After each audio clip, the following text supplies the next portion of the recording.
A goalless draw between Brentford and Tottenham Hotspur. A point, not what Spurs were looking for, Shaka, but they nearly didn't get any, with the frame of the goal denying Ivan Toney late on and on another occasion. Was that a fair result for you today? Yes, but as you mentioned, Brentford through Ivan Toney hit the woodwork twice, so it could have been so much worse. I thought Spurs football, in footballing terms, it was a fairly even game.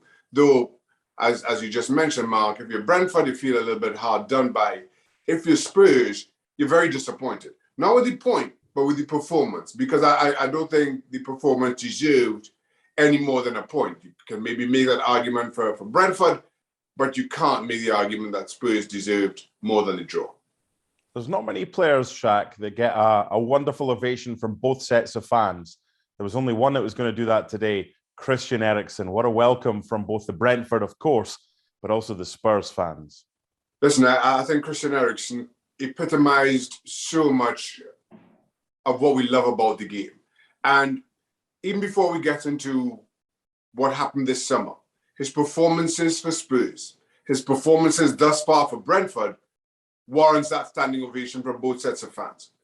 And then we remember what happened in the summer, playing for Denmark at the Euros.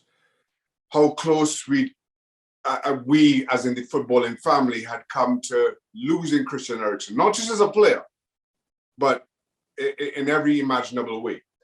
And to see the response, and I have to admit, when he announced that he was planning to make this comeback, I wasn't sure, and my heart was in my mouth. And to see the way that he's performed, to see the way that he's lifted Brentford, has been a joy for everybody.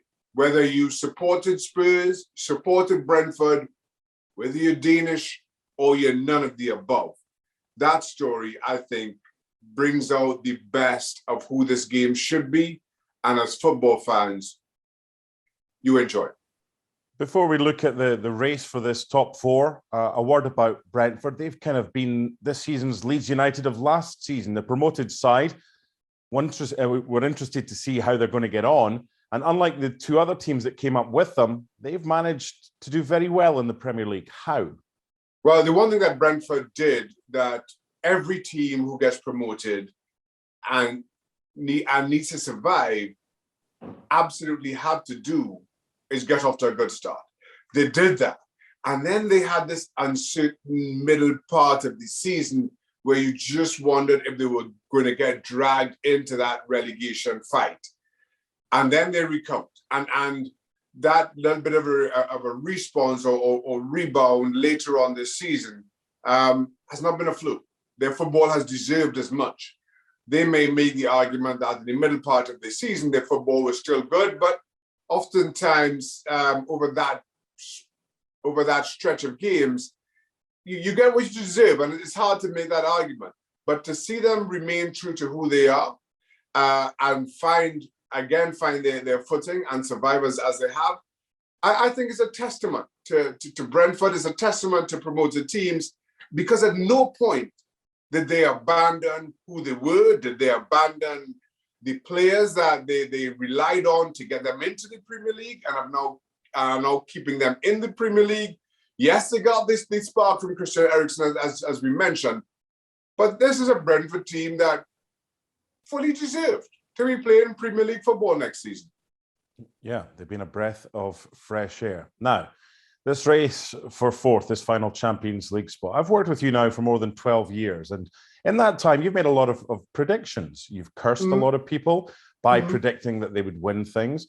But it's not often. Normally, you wait a day before you change a prediction. It's not often that you change a prediction in the space of just a few hours. So I'm kind of losing track now if it's going to be Arsenal or Spurs, because you've said it's a two-horse race. And it's been Arsenal's day, hasn't it, with Spurs dropping points and the Gunners beating Man United. So who's going to finish fourth now? Without question, it has been Arsenal's day. But just to correct you, this is not the first time that I'm changing my mind within hours. I've done that many a time. I will, though, admit, this is the first time I've changed my mind this many times in this quicker time period. It seems every result, every game that is played that involves Arsenal, Spurs in particular, Manchester United to a lesser extent, this shapes this top four race or changes the top four race and my opinion around it. So for the last 4 or 5 days, I've been as consistent as I probably ever have been in saying that I think Spurs finish fourth. I'm going to stick with that for now. 2 points behind Arsenal, but Arsenal have by far the harder of the two run-ins. I will also say that the last two performances by Arsenal will have every Arsenal fan thinking positively about what's to come. They know their running is harder, but their football has been a lot better. And while Spurs have endured good form, all of a sudden now you're kind of looking around, just wondering. But I'm going to stick with Spurs. I'm going to say that this Brentford result, this drop 2 points, is a one-off, or certainly the performance is a one-off, and the point is a bit of a bonus. And I hope they take it as much. So right now, I'm going to stick with Spurs, but I reserve the right to change my mind at the very next game, if not before. I'll give you a call in an hour and look forward to why you think Arsenal are going to finish fourth. This is all going to come down to the North London derby, isn't it? Near the end of the season. How big a game is that going to be? It is huge. And my one criticism around Arsenal, in particular, when they had that poor run of games a couple of games ago now, is that I don't think the youth of this Arsenal squad handled the pressure well enough. And then you saw how they responded. And I think Arsenal, they have refound that form. And that Spurs game probably can't come quick enough, given the differences in form we've seen from the two on today's evidence, at the very least. But Spurs are at home. And with all the chips on the line, I am leaning the home team just. And then after that, Spurs themselves, they have Burnley, who are in a relegation dogfight themselves, third bottom, and they finish with Norwich. Arsenal's last game of the season is Everton. I think, depending on what happens between Burnley and Everton, and I know that's second to last and last games of the season, respectively, for Spurs and Arsenal, that can also have a little bit of an impact. If Everton are safe, that makes the Arsenal-Everton game kind of academic. If Burnley aren't, with still a game to spare in both of their respective seasons, that becomes a real test for Spurs.